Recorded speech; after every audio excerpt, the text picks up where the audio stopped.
I stood frozen while my manager spoke loudly, correcting me in front of the dining room. He held up a receipt, shaking it, calling me careless. Guests stared. Plates paused midair. Someone laughed, then stopped. I felt the heat climb my neck and settle. No one stepped in. Not the server beside me. Not the floor captain watching. I did not argue. I did not explain the missing line or the printer jam. I wiped my hands on my apron and listened. The room kept breathing. I went quiet, and so did something else. The clock blinked above the bar. After that night, I learned how authority feels when it chooses ease. The manager called me into the office the next afternoon. He closed the door but kept his voice low, like that made it kind. He said mistakes happen, and customers complain, and we must protect the restaurant. He said my name wrong, twice. He said I should apologize to the table. I embarrassed. I asked what I did. He tapped the desk and said we were done. I had printed the order correctly.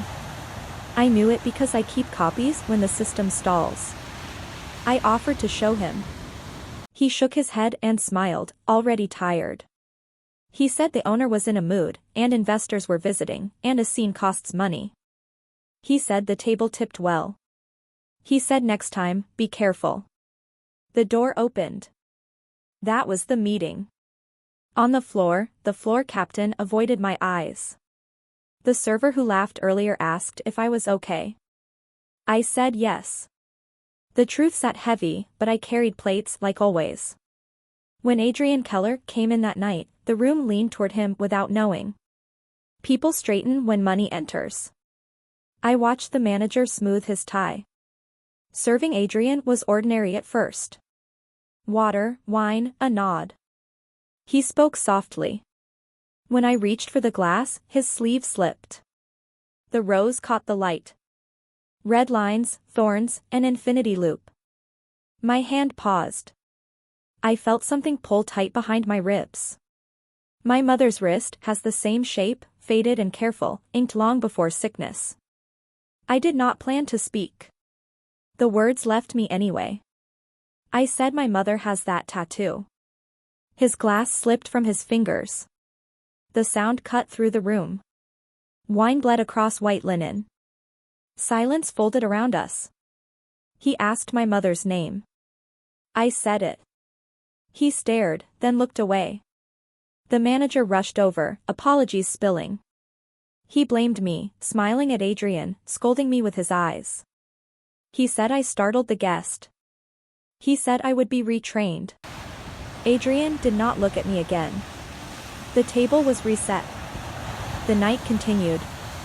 Later, the manager pulled me aside. He said never mention guests' bodies. He said rich people don't like surprises. He said if I wanted more shifts, I should learn restraint. I asked about the glass. He said accidents happen. He wrote me up. I went home late. My mother slept with her mouth open, medicine lined on the table. I watched her wrist rise and fall. The rose thorns still sharp. I did not tell her about the glass. I did not tell her about the write-up. I learned then how authority chooses the path that keeps the lights on, and who it asks to pay. The next schedule came out with my name thinned. 2 shifts gone, replaced by trainees. When I asked why, the manager said hours were tight. He suggested flexibility. I nodded. I picked up doubles anyway, covering sickness, covering smiles. Once, a guest grabbed my wrist to read the tattoo story again. I stepped back. The floor captain watched and said nothing. Later, she told me I should have laughed it off. She said tips matter. I wrote the incident in the log. The page stayed blank the next day. Authority did not raise its voice. It lowered its eyes, and the silence made the choice. I understood then that fairness requires witnesses willing to risk comfort, and no one in that building was willing, not for me, not when quiet paid better, during busy nights like that. I started noticing the pattern the way you notice weather, not one storm but a season. My hours fell after complaints I never saw. Notes appeared in the system with my initials wrong. When a tray slipped near the bar, the manager asked if I had been drinking. I do not drink on shift. He smiled and said it was a joke. Adrian returned twice that month. Each time, I was moved away from his section. Each time, the manager hovered like a shadow, polishing nothing. Once, Adrian looked at me as I passed. He did not smile. The rose stayed covered. I stopped looking for it. At home, bills stacked. Insurance letters used careful language that still meant no. My mother apologized for being sick. I told her not to. She asked why I worked so much. I said rent. I did not say silence. At work, silence kept choosing. A server cried in the walk-in after a guest snapped photos of her chest.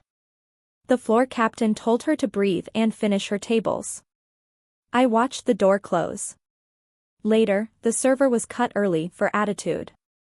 The message traveled faster than the food. I tried to protect myself with rules. I wrote everything down. Times, names, exact words. When I brought a folder to the office, the manager did not open it. He said documentation creates problems. He said trust works better.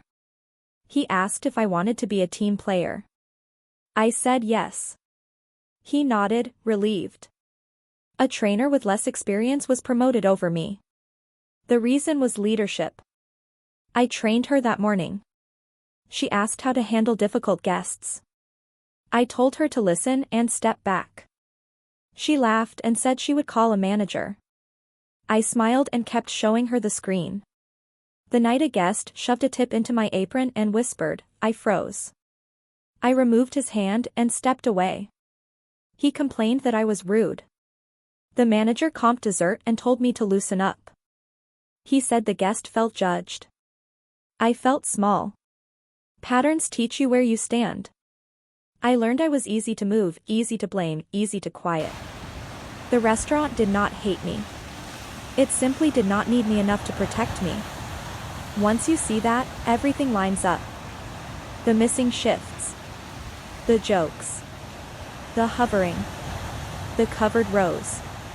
It was never about one glass or one sentence. It was about whose comfort mattered, and how often mine was exchanged without asking. I kept my head down and my voice low. I stopped expecting rescue or fairness. I learned the price of belonging here was compliance. When Adrian finally spoke to the manager in a corner, I watched the nods. I was not invited. The season held. I carried plates, counted breaths, and waited for the next quiet trade, knowing exactly what would be taken and why, again, from me, tonight, calmly, without witnesses, as always, for convenience, alone. The boundary was crossed on a slow Tuesday, which made it worse. The manager asked me to stay after close. He said payroll had questions. The office smelled like lemon cleaner. He closed the door. He placed my folder on the desk and slid it away from me. He said Adrian had asked about my mother again. I said nothing. Silence had become my armor. He leaned back and said powerful people like privacy. He said curiosity can look like attention-seeking. He said if I wanted my hours restored, I should stop telling stories. He said families make things up under stress. I told him my mother was real. I told him her name. He interrupted and said names travel. He said investors hate drama. He said the restaurant could not be a stage for personal histories. He said I was lucky to work there. Then he asked for proof. Not records. Not bills. He asked for a photo of the tattoo. He said it would help him smooth things over. He said send it from my phone. He reached for the cord to charge it. I stepped back. My chest went cold. I understood the trade being offered. My private life for access to my shifts. My mother's body turned into currency. I said no. I said that line was not his. He smiled, small and careful. He said I was being difficult. He said consequences follow choices. He said he would note insubordination. He said maybe a break would help my attitude. He opened the door. The next schedule cut me to one shift. The trainer took my section. Rent loomed. The pharmacy called. I did not argue. I stopped asking for belonging right there. Something settled, heavy but clean. I would not barter my mother's skin for wages. I would not perform pain to be believed. I finished my single shift without looking for eyes. I walked home slower. I watched my mother sleep. I covered her wrist with the blanket. I planned quietly, counting options, letting go of the idea that fairness lived here, or ever would, for me. I learned to save receipts, call clinics early, update resumes at dawn, and keep my voice steady, because survival prefers planning over hope, and silence can be chosen, not forced, when you finally see the terms clearly, and accept them without flinching or apology. I gave notice in writing and worked my last week without comment. No speech. No meeting. I returned my apron clean. The manager nodded, relieved. He said turnover happens. I agreed. I took a temp job at a diner across the bridge. Fewer stars, steadier hours. The owner posted schedules on paper and fixed the printer when it jammed. When a guest touched my arm, the owner asked him to leave.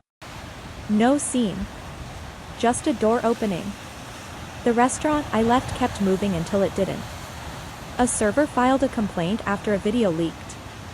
Another followed. The labor board asked for schedules and logs. The blank pages mattered. Investors asked questions. Adrian's name surfaced, not in scandal, just in proximity. Distance was suddenly useful. The manager stopped smiling. The floor captain updated her resume. The trainer quit mid-shift. Tips dipped. Reviews changed tone. Words like culture appeared. Silence, once profitable, became expensive. Adrian never contacted me. My mother's treatment continued on a payment plan I could manage. One afternoon, she asked about the tattoo. I told her I saw it on someone else. She said some marks repeat, not because of fate, but because people choose the same cover for the same wound. She did not ask more. Months later, a letter arrived from a lawyer asking for a statement. I declined. I had nothing to add. The facts were already standing on their own. I kept working. I saved. I slept. I learned that withdrawal can be active. That dignity does not require witnesses. The consequences did not come from me. They came from the habits everyone thought were harmless. I stayed quiet and moved forward, carrying only what was mine.